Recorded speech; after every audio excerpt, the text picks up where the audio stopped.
अस्सलामुअलैकुम guys, welcome back to my YouTube channel.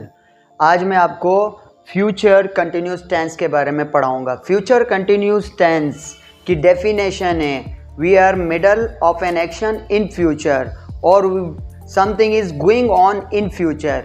जब हम किसी काम के या अमल के दौरान हो, फ्यूचर में आने वाले वक्त में, या कोई काम आने वाले वक्तों में चल रहा। फ्यूचर कंटिन्यूस टेंस के अंदर हम यूज़ कर पहचाने हमारा रहा होगा, रही होगी, रहे होंगे। फ्यूचर कंटिन्यूस टेंस के अंदर हम हेल्पिंग वर्ब इस्तेमाल करते हैं, विल बी या शैल बी। हमारा जो है ना फार्मूला है subject plus helping verb plus verb की first form plus ING plus object.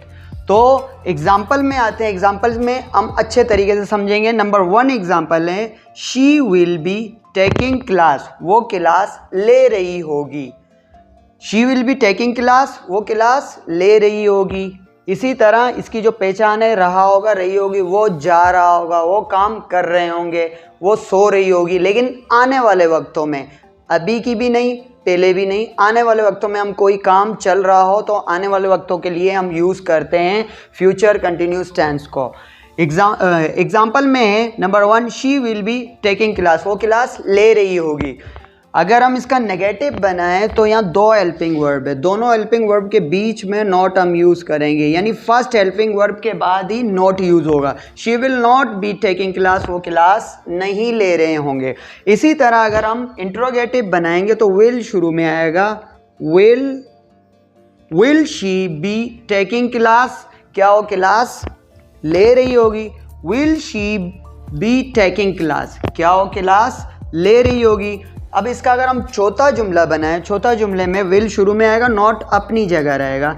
Will she not be taking class, क्या वो क्लास नहीं ले रही होगी।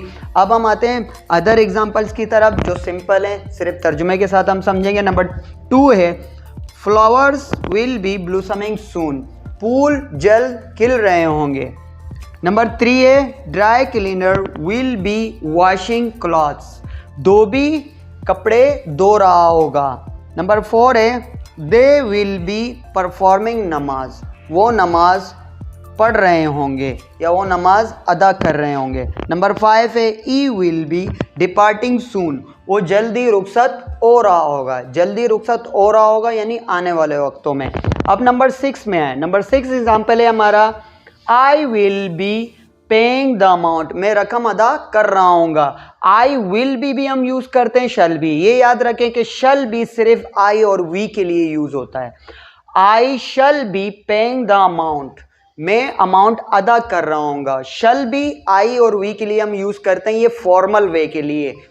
फॉर्मल वे के लिए हम यूज़ करते हैं शैल बी, जैसे कि दफ्तरी कागज़ हो या लेटर वगैरह हम किसी अच्छे इदारे में जो है ना लिख रहे हो तो हमने वहाँ शल भी यूज़ करना होगा, विल भी यूज़ नहीं करना होगा।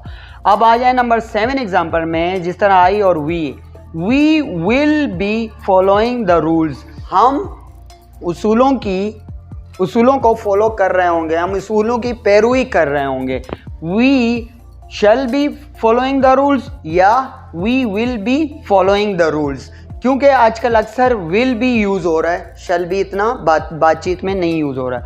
We will be following the rules, हम उसूलों की पैरवी कर रहे होंगे। नंबर 8 में है Ali will be coming, Ali आ रहा होगा। यहाँ ऑब्जेक्ट नहीं है, यहाँ तक भी Ali will be coming, Ali आ रहा होगा। ही विल बी गोइंग, वो जा रहा होगा। इसी तरह हम बहुत से जुमले बगैर ऑब्जेक्ट के भी बना सकते हैं। मैं खाना खा रहा हूँगा, आई विल बी ईटिंग, मैं खा रहा हूँगा। आई विल बी ईटिंग, मैं खा रहा हूँगा। I will be eating food, जब मैं ऑब्जेक्ट लगाऊँ, मैं खाना खा रहा हूँगा। नंबर 9 में आए सना विल बी वर्किंग, सना काम कर रही होगी। नंबर 10 में आए boys will be arranging the party at this time, लड़के इस वक्त पार्टी का इंतज़ाम कर रहे होंगे, लड़के इस वक्त पार्टी का इंतज़ाम कर रहे होंगे। I hope that you got today's my lesson and don't forget to subscribe my channel, like, share and subscribe it. Okay, we will meet soon inshallah to the next video. Allah Hafiz.